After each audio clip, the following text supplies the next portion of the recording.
اعوذ باللہ من الشیطان اللعین الرجیم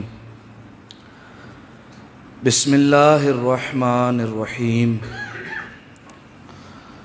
الحمد للہ الذی یخلق ولم یخلق ویرزق ولا یرزق ویطعم ولا یطعم ثم الصلاة والسلام علی عبدک ونبیک وصفیک ورسولک وخیرتک من الخلق ابی القاسم محمد اللہم صلی علی محمد وعلی اہل بیتہ الطیبین الطاہرین المعصومین المظلومین سیما ابن امہ علی علیہ السلام وهو النبأ العظیم والصراط المستقیم والقرآن الکلیم وهو الصدیق الاکبر والفاروق الاعظم وحبل اللہ المتین وامام المسلمین ووصی رسول رب العالمین واللعنة الدائمة على اعدائهم اجمعین اما بعد فقد قال اللہ سبحانہ وتعالی فی محکم کتابہ المبین بسم اللہ الرحمن الرحیم انما المؤمنون الذین آمنوا باللہ ورسولہ ثم لم يرتابوا وجاہدوا باموالہم وانفسہم فی سبیل اللہ اولئک هم الصادقون صلوات اللہم صلی علی محمد یقیناً لائق داد اور لائق تحسین و افراد جو جناب سیدہ کی مادر گرامی کے غم میں اس فرش عزا پر تشریف فرما ہے۔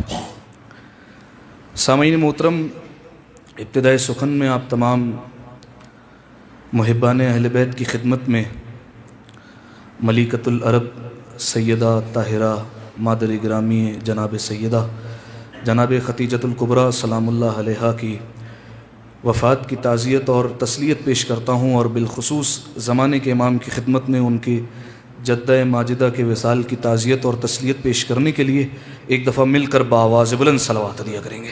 اللہم صلی علی محمد محمد۔ سامعین محترم، آج کی اس مختصر سی گفتگو کے لیے جس آیہ مجیدہ کو آپ کی خدمت میں پیش کیا، اس کا تعلق سورہ مبارکہ حجرات سے ہے۔ آیت کا نشان 15 ہے۔ سورہ مبارکہ حجرات قرآن مجید کے مختصر سوروں میں سے ایک سورہ ہے، اور اس کی فضیلت کے لیے میں یہاں رک کر ایک جملہ ضرور کہوں گا۔ دیکھیے سامعین محترم، قرآن مجید میں جتنے سورے موجود ہیں، ہر سورے کا کوئی نہ کوئی اثر ہے اور ہر سورے کا کوئی نہ کوئی فائدہ موجود ہے۔ ہر سورے کے اپنے خواص ہے، ہر سورے کی اپنی خاصیت ہے، ہر سورے کا اپنا کام ہے، ہر سورہ اپنے طریقے سے فائدہ پہنچاتا ہے۔ سورہ مبارکہ حجرات کا کیا فائدہ ہے اور کیا اثر ہے اس کا؟ دیکھیے، ایک گناہ جو معاشرے میں رائج ہے اور جسے گناہ نہ سمجھتے ہوئے انجام دیا جاتا ہے، وہ ہے غیبت۔ یہ غیبت کے متعلق اتنی سخت روایتیں ہیں کہ اس پر کئی مجلسیں پڑھی جا سکتی ہیں اور کئی مذمتی بیان آپ کے سامنے پیش کیے جا سکتے ہیں۔ غیبت کے متعلق ایک بات یہ ہے کہ جو شخص غیبت کرتا ہے اور جس کی غیبت کرتا ہے، تو جو غیبت کرنے والا ہے اس کے اکاؤنٹ سے ساری نیکیاں نکلتی ہیں اور اس سامنے والے کے اکاؤنٹ میں چلی جاتی ہے۔ ٹھیک ہے، یہ پہلا نقصان۔ اسی وجہ سے اگر بزرگان کے آپ طریقہ کار سنیں تو ہم یہ سنتے ہیں کہ اگر بزرگ سنتے تھے کہ بالفرض کسی نے ہماری غیبت کی ہے اور انہیں پتہ چلتا تھا کہ ہمارے پیٹھ پیچھے کوئی ہماری برائی بیان کرنے والا ہے، تو اپنے گھر سے ایک گفٹ پیک کرتے تھے، ایک پھلوں کا ٹوکرا ان کے گھر پر بھجوا دیا کرتے تھے۔ تو پوچھنے پر مجبور ہوتا تھا کہ کیا وجہ ہے یہ پھلوں کا ٹوکرا اور یہ گفٹ پیک بھجوانے کی کیا ضرورت ہے؟ وہ کہتے ہیں آپ جیسا مہربان انسان اس زمین پر کوئی موجود نہیں ہے جو مفت میں ہمیں کربلا کی زیارت دے رہا ہے، نمازیں دے رہا ہے، روزے دے رہا ہے، حج دے رہا ہے، عبادتیں دے رہا ہے، صدقات دے رہا ہے، خیرات دے رہا ہے، ساری چیزیں مفت میں دے رہا ہے۔ تو آپ سے بڑھ کر کون جو ہے وہ مہربان ہو سکتا ہے اس دھرتی پر، اس زمین پر؟ تو آپ جیسا کوئی نہیں ہے، تو یہ آپ لیجئے۔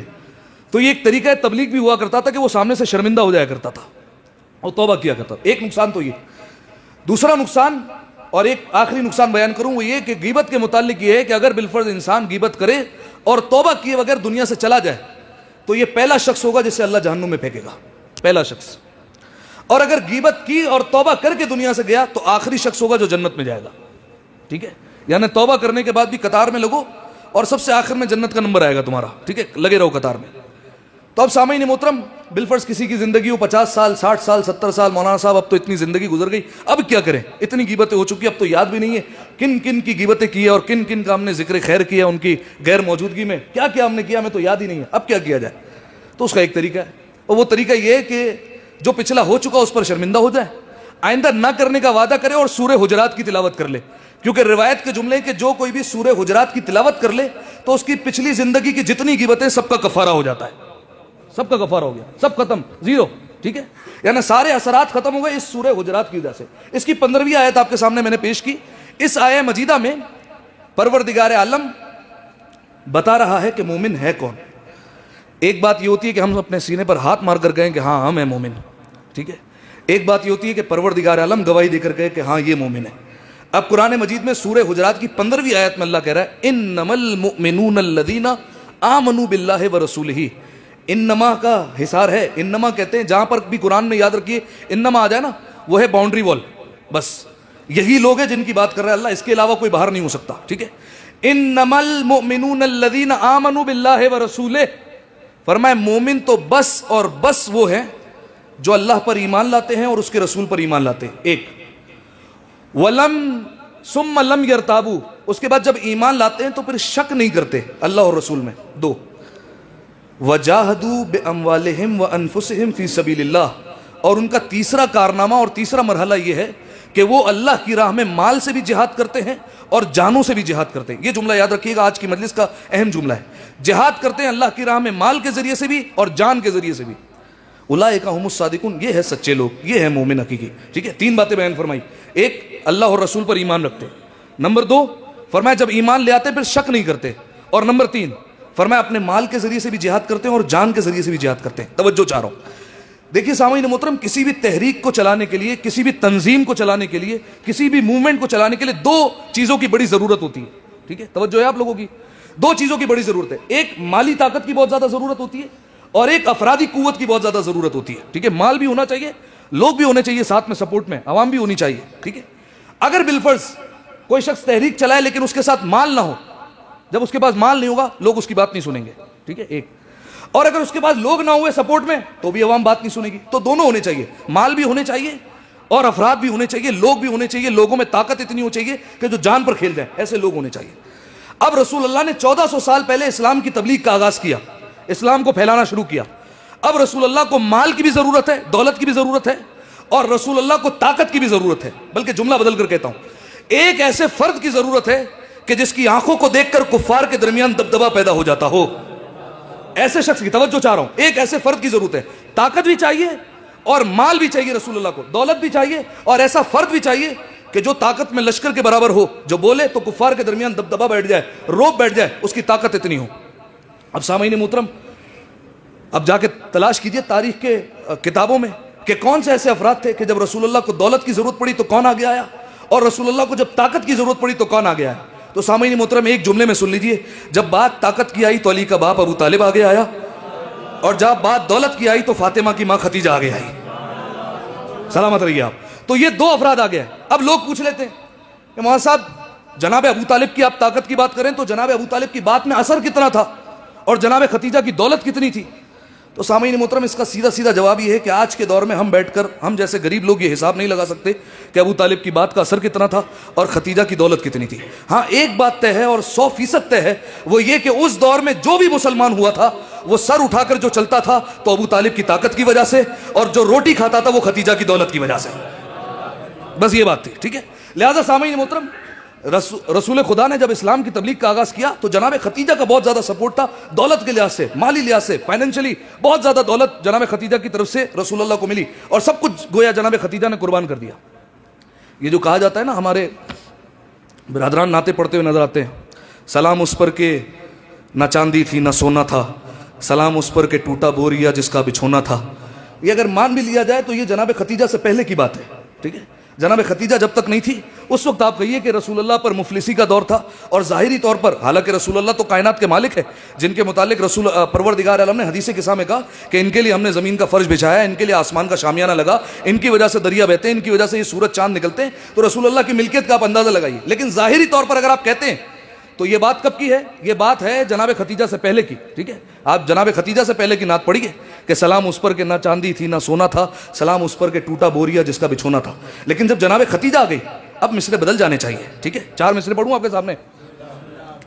فراز عرش اعظم جس کے سونے کا بچھونا تھا، فراز عرش اعظم جس کے سونے کا بچھونا تھا، جسے تقدیر کہتے ہیں وہ اس کا ایک کھلونا تھا، جسے تقدیر کہتے ہیں وہ اس کا ایک کھلونا تھا۔ ابو ذر اور فضہ جس کے گھر میں کام کرتے تھے، تجھے کس نے کہا اس گھر نہ چاندی تھی نہ سونا تھا؟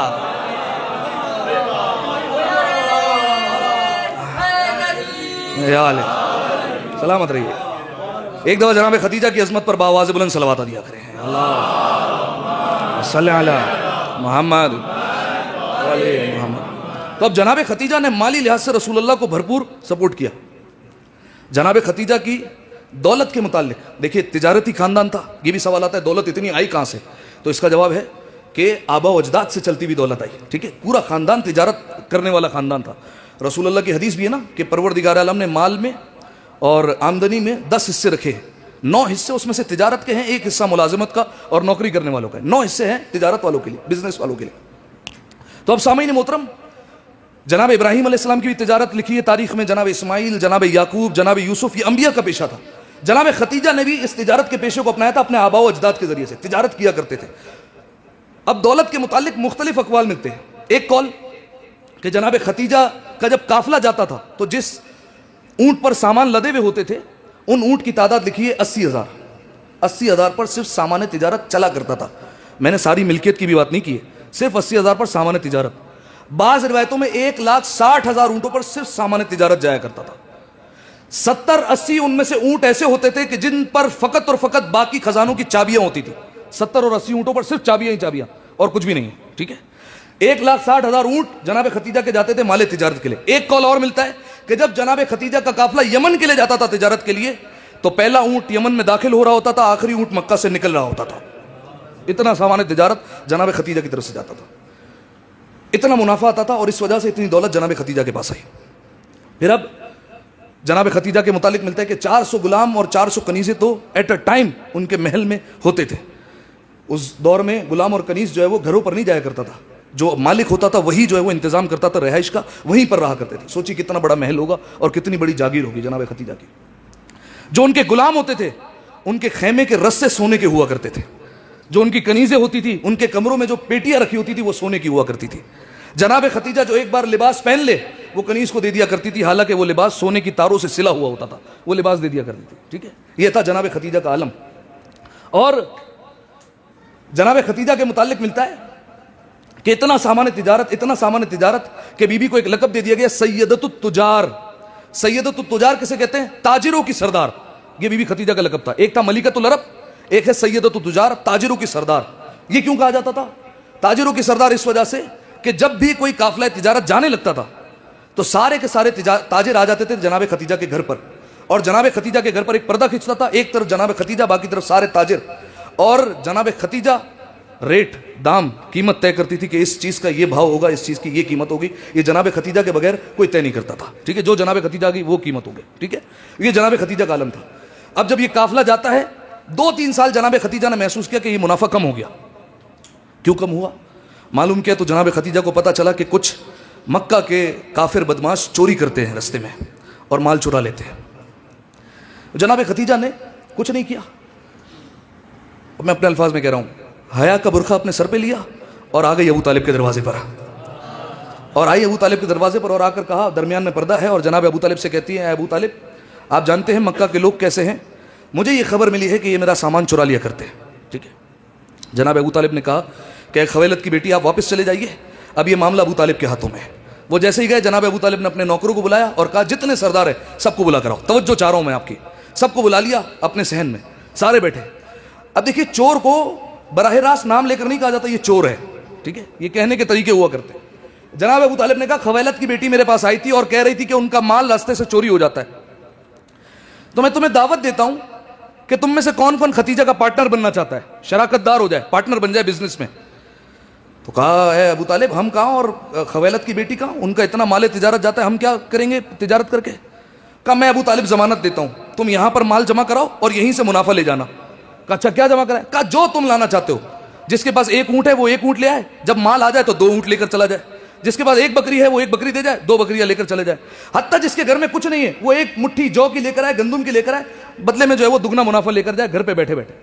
کہا ٹھیک ہے۔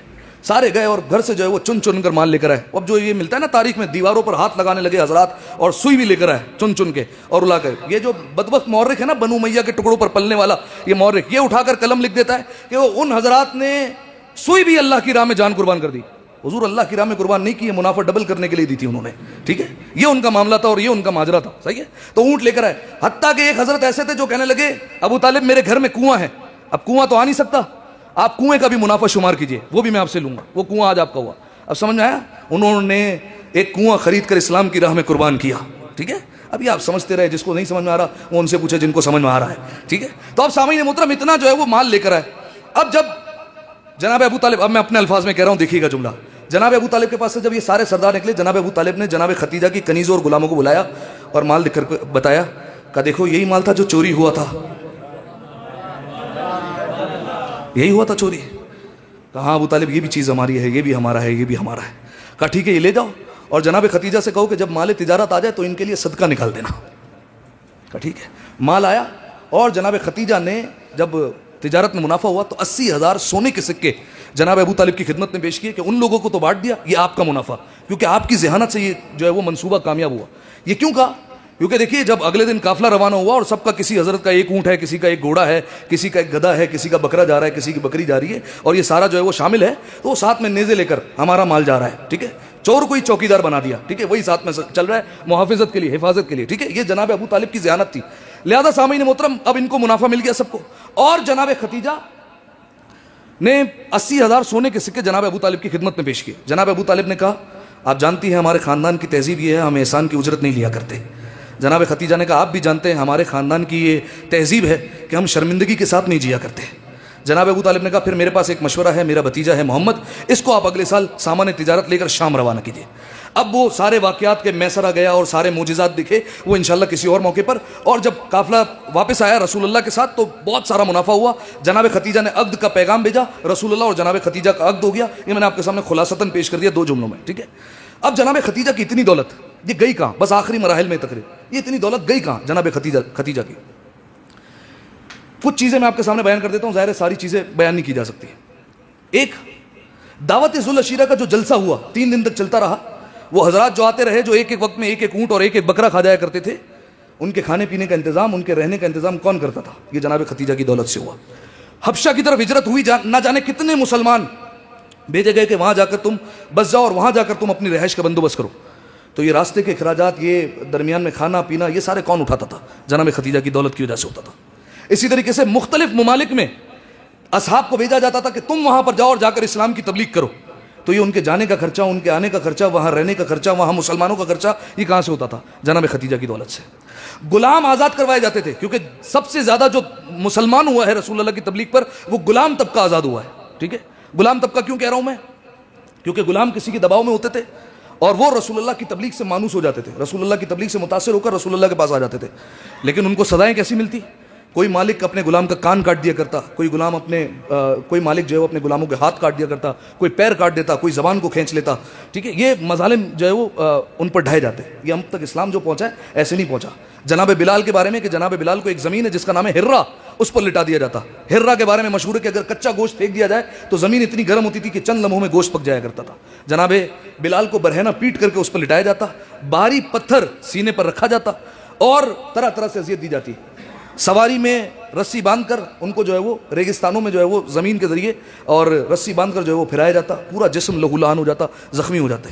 پانی میں سر کو ڈبو دیا جاتا جب تک سانسیں نہ اکھڑ جائیں، جب تک باہر نہیں نکالتے تھے، پھر نکالتے تھے سر، پھر ڈال دیتے پانی میں۔ ختمی مرتبت نے رسول اللہ نے آزاد کروانے کے لیے نہ جانے کتنے کھجور کے درخت، کتنی زرد کھجور کے درخت، کتنے سرخ کھجور کے درخت دیے ہیں۔ کہاں سے آیا؟ جناب ختیجہ کی دولت سے آیا، ٹھیک ہے۔ جناب خدیجہ کی جب شادی ہو گئی، رسول اللہ سے عقد ہو گیا تو قحط پڑا اس سال، اور مکہ میں کھانے کے لیے نہیں تھا۔ ایک دن جناب خدیجہ گھر میں بیٹھی ہیں، رسول اللہ آئے، دیکھا رسول اللہ کی آنکھوں میں آنسو ہے۔ جناب خدیجہ نے کہا اے میرے سرتاج، اے میرے آقا، کیا بات ہے، آپ کی آنکھوں میں آنسو کیوں ہیں؟ کہا خدیجہ، مکہ کے بچوں کی بھوک مجھ سے نہیں دیکھی جاتی۔ جناب خدیجہ نے کہا کہ اے میرے آقا، آپ کہیں تو ساری اپنی دولت میں ان پر نچھاور کر دوں۔ اگلا دن آیا، ایک طرف رسول اللہ کھڑے ہو گئے، ایک طرف جناب خدیجہ کھڑی ہو گئی، اور درمیان میں، یہ اہل سنت کی روایت پڑھ رہا ہوں، درمیان میں سونے کا اتنا انبار لگا دیا کہ نہ جناب خدیجہ رسول اللہ کو دیکھ سکتی تھی، نہ رسول اللہ جناب خدیجہ کو دیکھ سکتے تھے، اتنا سونے کا انبار لگا دیا۔ ٹھیک ہے، آؤ سونا کاٹو، اپنی بھوک مٹاؤ۔ ٹھیک ہے، لوگ کلہاڑیاں لے کر آتے تھے اور سونا کاٹ کاٹ کر لے کر جاتے تھے۔ جناب خدیجہ کہہ رہی تھی یہ جھولیاں بھر کر لے جاؤ۔ اب ہوتا کیا ہے، کسی کے کہنے پر آپ نے کوئی کام کر دیا تو شکریہ تو ادا کرے گا نا۔ جب سارا سونا بٹ گیا، ایک دن کی بات بتا رہا ہوں، سارا سونا بٹا، جناب خدیجہ نے چادر جھاڑی اور سب سونا بانٹ دیا، ساری سونے کی ڈلیاں بھی جو ہے وہ بانٹ دی۔ اب رسول اللہ مسکراتے ہوئے جناب خدیجہ کو دیکھ رہے ہیں اور چاہتے ہیں کہ آنکھوں میں زبان سے شکریہ ادا کر دیں، لیکن جیسے ہی جناب خدیجہ نے دیکھا کہ میرے سرتاج، میرے آقا محمد ابھی شکریہ ادا کرنے والے ہیں، فوراً جناب خدیجہ گویا ہوئی ہے محمد خبردار آپ شکریہ نہ ادا کیجیے گا، یہ میں نے کچھ نہیں بانٹا ہے، یہ تو صبح آپ کے چہرے کی جو زیارت کی تھی اس کا میں نے صدقہ اتارا ہے، صبح کا صدقہ اتارا ہے، خالی یہ آپ کے چہرے کی جو زیارت ہوئی تھی اس کا میں نے صدقہ اتار دیا۔ ٹھیک ہے، یہ دولت جو ہے وہ صرف ہو رہی ہے، پھر مختلف خطوں میں لوگ جا رہے ہیں، وہاں دولت صرف ہو رہی ہے، اور سب سے آخر میں جو مرحلہ آیا وہ آیا شیب ابی طالب کا۔ شیب ابی طالب جہاں پر بنی ہاشم کے خانوادے کو 3 سال کے لیے محصور کر دیا گیا، قید کر دیا گیا، بائیکاٹ کر دیا گیا پورا بنی ہاشم کا۔ ٹھیک ہے، مکمل تفصیل نہیں پڑھ سکتا میں، چند آپ کے سامنے باتیں پڑھتا ہوں۔ کیسے بائیکاٹ کیا گیا کہ ایک معاہدہ کیا گیا اور اس معاہدے کو لٹکا دیا گیا خانہ کعبہ کی دیوار پر، اور اس معاہدے میں کیا لکھا تھا کہ کوئی بھی بنی ہاشم کو نہ کھانا فروخت کرے گا، نہ ان سے کسی قسم کے تعلق رکھے گا، نہ ان کو بیٹی دے گا، نہ ان سے بیٹی لے گا، جو بھی ان سے تعلقات رکھے گا وہ اپنی جان کا خود ذمہ دار ہوگا۔ ٹھیک ہے، اس طریقے کا معاہدہ خانہ کعبہ کی دیوار پر لگا دیا گیا۔ اب دیکھیے سارے کے سارے محصور ہے کہاں پر؟ شیب ابی طالب میں۔ رسول اللہ کی حفاظت کی جا رہی ہے، کفار کا ایک ہی منصوبہ ہے اور ایک ہی مطالبہ ہے، وہ کیا کہ ہمیں محمد کو اکیلے حوالے کر دو، محمد ہمیں چاہیے۔ لیکن ابو طالب کے ہوتے ہوئے کسی میں جرت نہیں تھی کہ رسول اللہ کے کوئی قریب آئے۔ ٹھیک ہے، رسول اللہ کا روزانہ بستر بدلا جاتا ہے، جناب ابو طالب کبھی اپنے رسول اللہ کے بستر پر علی کو سلاتے ہیں، کبھی جعفر کو سلاتے ہیں، کبھی طالب کو سلاتے ہیں، کبھی عقیل کو سلاتے ہیں کہ اگر راتوں رات حملہ ہو جائے تو رسول محفوظ ہو جائے۔ ٹھیک ہے، بستر بدلے جا رہے ہیں، اور ابتدا میں یہ ہوتا رہا کہ جناب خدیجہ کی دولت استعمال ہوتی رہی۔ وہ کس طریقے سے کہ راتوں رات امیر المومنین نکلتے ہیں اپنے کچھ ساتھیوں کے ساتھ اور مکہ سے دور چلے جاتے ہیں اور وہاں سے جا کر سامان خرید کر لے کر آتے ہیں، کیونکہ مکہ میں کسی میں ضرورت نہیں کہ سامان فروخت کرے۔ مکہ سے باہر جاتے ہیں، وہاں پر بھی اتنی دہشت ہے کہ کوئی فروخت نہیں کرتا، کیونکہ قریش نے اتنا دبدبہ بٹھایا ہوا ہے، لیکن وہاں پر 3 گنا 4 گنا 5 گنا قیمت دے کر سامان خریدا جاتا ہے کھانے کا، اور پھر یہاں پر لا کر فراہم کیا جاتا ہے۔ ٹھیک ہے، یہ چلتا رہا سلسلہ، لیکن ایک وقت آیا کہ جناب خدیجہ کی دولت ختم ہو گئی، اب کچھ نہیں رہا، سب کچھ ختم ہو گیا، فلاحی ادارے بن گئے، سب کچھ ختم ہو چکا، اب جناب خدیجہ کے پاس کچھ نہیں۔ لیکن سلام ہے اس بی بی پر کہ زبان پر ایک شکوہ نہیں آیا، ایک شکوہ نہیں کیا بی بی نے۔ اب بھوک کا یہ عالم ہے کہ بچے جب بھوک سے بلکتے ہیں تو مائیں چولہے پر ہانڈیاں رکھتی ہیں اور پتھر ڈال کر ہلاتی ہیں تاکہ بچوں کو احساس ہو کہ کھانا بن رہا ہے، یہ عالم آ گیا، اب جو ہے وہ کھانا نہیں ہے۔ اب وہ وقت آ گیا کہ اب پتوں کو توڑا جا رہا ہے، اب پتے کھانے پر مجبور ہو گئے، اب پتے کھلائے جا رہے ہیں۔ جناب فاطمہ آپ جانتے ہیں نا کتنی عمر مبارک ہے؟ 2 سال عمر مبارک ہے۔ ٹھیک ہے، ابھی جناب فاطمہ رضاعت کے عالم میں ہے۔ ٹھیک ہے، بچوں کو کیا کھلایا جا رہا ہے؟ پتے کھلائے جا رہے ہیں۔ اچھا، یہ تو کھانے کا بندوبست ہو گیا، پانی کا انتظام کہاں سے کیا جائے؟ زمین کو کھود کر جو درخت کی جڑیں ہوتی ہیں ان کو نکالا جاتا ہے، کیونکہ درخت زمین کی جڑ میں ہوتا ہے، بنیاد میں ہوتا ہے، تو وہاں کچھ نہ کچھ پانی موجود ہوتا ہے، جڑوں کو چوسا جاتا ہے اور پانی کا فراہم کیا جاتا ہے، یہ عالم ہے۔ ٹھیک ہے، چوس کر جڑوں کو پانی فراہم کیا جا رہا ہے اور پیاس بجھائی جا رہی ہے۔ ٹھیک ہے، یہ عالم ہے، یہ جناب خدیجہ کے احسانات ہیں۔ انسان اس پر سوچے کہ جناب خدیجہ نے کیا قربانیاں کی ہیں۔ ٹھیک ہے، کیا قربانیاں دی ہیں اسلام کی راہ میں، جڑوں کو چوس کر پانی جو ہے فراہم کیا جا رہا ہے۔ بالآخر ایک وقت آیا کہ 3 سال مکمل ہوئے، 3 سال ایسے ہی گزارا ہوتا رہا، اور وہ جو معاہدہ خانہ کعبہ کی دیوار پر لگایا گیا تھا اسے مکمل طور پر دیمک چاٹ گئی، ختم ہو گیا، صرف اس میں اللہ کا نام رہ گیا، جہاں اللہ کا نام لکھا تھا وہ رہ گیا، باقی سب ختم ہو گیا۔ خانوادہ بنی ہاشم پورا باہر آیا اور آزاد ہوئے، اور گویا ایک قید میں ہی تھے، سب آزاد ہوئے، باہر نکلے۔ لیکن روایت کے جملے سامعین محترم یہ کہ جناب خدیجہ جب آئی تھی تو اپنے پیروں پر آئی تھی، لیکن جب جا رہی ہیں گھر کی طرف تو اب چلنے کی ہمت نہیں ہے۔ تاریخ کہتی ہے، بعض تواریخ یہ کہتی ہے کہ بی بی خدیجہ کو اٹھا کر لے جایا گیا، اور ایسے اٹھایا گیا کہ جیسے کسی جنازے کو اٹھایا جاتا ہے۔ اس طریقے سے لے جایا جا رہا ہے جناب خدیجہ کو گھر کی طرف۔ جناب خدیجہ انتہائی نحیف ہو چکی ہے، انتہائی کمزور ہو چکی ہے۔ اس وقت جناب سیدہ کی عمر مبارک کتنی ہے؟ صرف 5 برس ہے، 5 سال کی جناب سیدہ۔ لیکن طریقہ کار کیا ہے؟ اپنی مادر گرامی کے قریب آتی ہیں اور جناب خدیجہ کو تسلی دیتی ہے، انسیت کرتی ہیں، مادر گرامی فکر نہ کیجیے، سب ٹھیک ہو جائے گا۔ ایک وقت آیا کہ اب جناب خدیجہ نے رسول اللہ کو بلایا۔ اب منظر ذہنوں میں لائیے، یہی مصائب کے جملے ہیں، اگر آپ محسوس کر سکیں اور کاش ہم اپنی آواز بلند کر سکیں اور آنکھوں سے آنسو بہا سکیں۔ آج رونے کے لیے تو ایک ہی جملہ کافی ہے نا کہ فاطمہ یتیم ہو رہی ہے، اب اور کیا کہوں میں اس سے؟ فاطمہ زہرا کی یتیمی کا روز ہے۔ اگر رونا نہ آئے نا، نگاہوں کو جھکا کر فاطمہ زہرا کی بارگاہ میں ہاتھ جوڑ کر ایک جملہ کہیے گا، بی بی آپ کی ماں کا غم منانے آئے ہیں، رونا چاہتے ہیں، آنسوؤں کے بھیک عطا کر دیں۔ بس سامعین محترم، جناب خدیجہ بیٹھی ہیں، بستر پر موجود ہیں، ایک طرف رسول اللہ ہے، ایک طرف جناب فاطمہ 5 برس کی۔ محسوس کرتے جائیے مصائب کو۔ جناب خدیجہ نے ایک جملہ کہا، یا رسول اللہ اگر زندگی میں مجھ سے کوتاہی ہو گئی ہو تو مجھے معاف کر دیجیے گا۔ رسول اللہ نے کہا، اے خدیجہ کیسی باتیں کرتی ہو، آپ نے تو مجھ پر بہت احسان کیے ہیں، آپ کا احسان اسلام پر ہے، آج امت آپ کی مقروض ہو گئی، آپ نے اتنے احسانات کیے، آپ نے دولت پروردگار عالم کی راہ میں قربان کر دی، آپ کو خدا اس کا اجر دے گا، مجھے کوئی شکایت نہیں ہے آپ سے۔ اس کے بعد جانتے ہیں، اگر رو سکیں سینے میں جگر لیے بیٹھے نا، جناب خدیجہ نے اشارہ کیا جناب سیدہ کی طرف اور کہا، یا رسول اللہ میرے بعد میری بچی کا خیال رکھنا، ایسا نہ ہو قریش کی عورتیں میلی نگاہ سے میری بچی کو دیکھیں، یا رسول اللہ میں اگر چلی جاؤں تو میری بچی کو ماں کی کمی محسوس نہ ہو۔ عزادارو میں جناب خدیجہ کی بارگاہ میں ہاتھوں کو جوڑ کر ایک جملہ کہتا ہوں، اے شہزادی آپ دنیا سے چلی گئی، آپ کے شوہر نے آپ کی بچی کا خوب خیال رکھا ہے، انہیں ماں کی کمی محسوس نہیں ہونے دی، لیکن اے بی بی جب رسول اللہ کی آنکھیں بند ہوئی ہے کیا خوب امت نے خیال رکھا ہے، دروازے پر آگ اور لکڑیاں لے کر آ گئے۔ ارے جس کی ماں نے اتنے احسانات کیے ہیں، جس کی وجہ سے مسلمان روٹی کھاتے تھے، مسلمان اس کے دروازے پر آگ اور لکڑیاں لے کر آ گئے، دروازے پر لاتیں ماری گئی، دروازے پر پیر مارے گئے، جناب سیدہ کو تازیہ نہ مارا۔ اے بی بی دیکھیے کتنا اچھا خیال رکھا ہے، آپ کی بچی کی پسلیاں توڑ دی، بی بی کے چہرے کو زخمی کر دیا، بی بی کے ہاتھوں کو زخمی کر دیا۔ اجرکم اللہ اجرکم الزہرا۔ عزادارو ایک جملہ کہوں نا، بی بی کی فقط پسلیاں زخمی نہیں تھی، فقط چہرہ زخمی نہیں تھا، جانتے عزادارو ایک آیت اللہ ہے، وہ کہتے ہیں جناب سیدہ کی سینے کی ہڈی بھی ٹوٹ چکی تھی۔ عزادارو لوہے میں لوہے کی ایک میخ تھی جو جناب سیدہ کے سینے میں پیوست ہو گئی تھی، جلتا ہوا دروازہ جناب سیدہ پر گرا تھا، جناب سیدہ نے اس وقت پکار کر کہا تھا، یا بتا آہا کذو یفعلو بحبیبتک، بابا دیکھیے آپ کی بچی کے ساتھ کیا کیا جا رہا ہے، بابا دیکھیے کیسا ظلم ڈھایا جا رہا ہے۔ اجرکم اللہ اجرکم الزہرا۔ بس عزادارو جناب خدیجہ نے وصیتیں کی، جب 2 جملے کہہ لیے نا اس کے بعد کہا، یا رسول اللہ تیسرا جملہ ایسا ہے جو میں آپ سے نہیں کہہ سکتی، یا رسول اللہ آپ حجرے سے باہر تشریف لے جائیں، میں آپ کی بچی فاطمہ کو یہ جملہ کہہ دیتی ہوں، فاطمہ آپ کو بتا دے گی کہ میں نے کیا کہا ہے۔ بس عزادارو رسول اللہ اٹھے حجرے سے گئے، جناب خدیجہ نے فاطمہ کو بلایا، سینے سے لگایا، اے میری بچی تم تو جانتی ہو میرے پاس جتنا مال تھا میں نے سب اللہ کی راہ میں قربان کر دیا، اے فاطمہ اب میرے پاس کفن کے بھی پیسے نہیں ہیں، اب میں کفن بھی اپنا نہیں خرید سکتی، اپنے بابا سے کہنا وہ کرتا جس میں ان پر وحی اترتی تھی وہ مجھے کفن کے طور پر دے دے۔ بس عزادارو جناب فاطمہ کی آنکھوں سے آنسو جاری ہوئے، روتے روتے چلی اپنے بابا کے پاس آئی، بابا بابا اماں کہہ رہی ہے کہ میں نے سارا پیسہ ساری دولت لٹا دی ہے، اب میرے پاس کفن کے پیسے بھی نہیں ہیں، کیا آپ اپنے کرتے کا کفن دیں گے؟ بس یہ کہنا تھا جناب جبرائیل اترے ہیں، جناب جبرائیل نے کہا اللہ کہہ رہا ہے خدیجہ کے کفن کا انتظام ہم کریں گے، خدیجہ کا ہم کفن دیں گے۔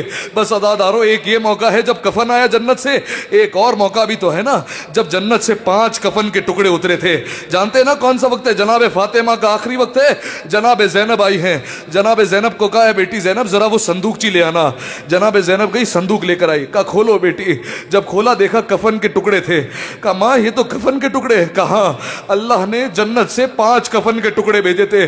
عزاداروں گریہ بلند کیجئے گا. کہا 5 کفن کے ٹکڑے بھیجے تھے, ایک تمہارے نانا کو دے دیا, ایک ٹکڑا مجھے دیا جائے گا. اماں باقی 3 ٹکڑے رہ گئے. کہا ایک تمہارے بابا علی کا ہے. کہا چوتھا ٹکڑا تمہارے بھیا حسن کو دیا جائے گا. یہ کہہ کر جناب سیدہ خاموش ہو گئی. جناب زینب نے کہا اماں یہ 5واں ٹکڑا, کہا یہ بھی تمہارے بھیا حسن کا ہے. بس یہ کہنا تھا.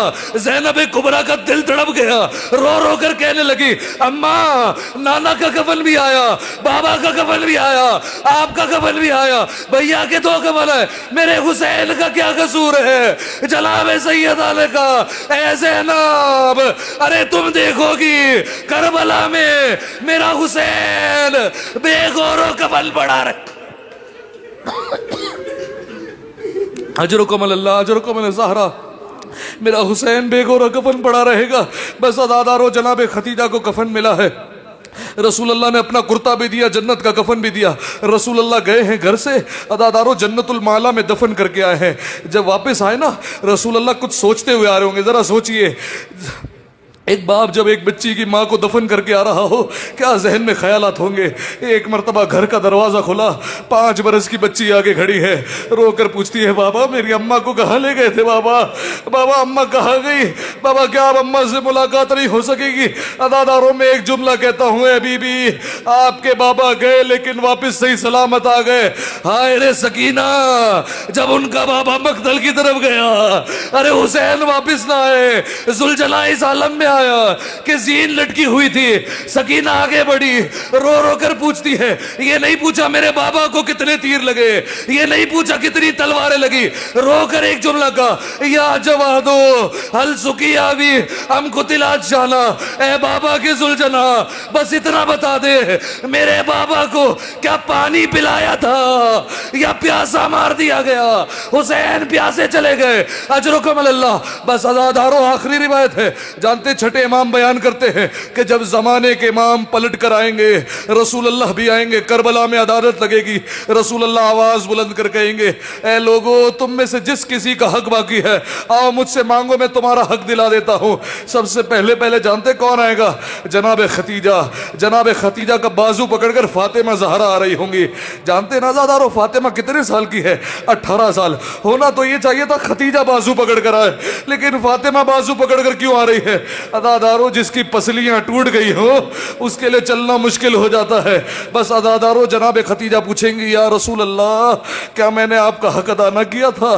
کیا میری آپ کی امت پر احسان نہ کیے تھے؟ کہا ختیجہ بہت احسانات کیے تھے. بس یہ کہہ کر جناب ختیجہ اپنے ہاتھوں سے برخے کا دامن ہٹائیں گی, ہاتھوں پر ننھا محسن نظر آئے گا. یا رسول اللہ جب اتنا امت کا خیال رکھا, آپ کی امت نے یہ صلہ دیا, ارے میرے نواسے کو شہید کر دیا. راوی نے پوچھا مولا ارے ہونا تو یہ چاہیے کہ فاطمہ اپنے بچے کو لاتی.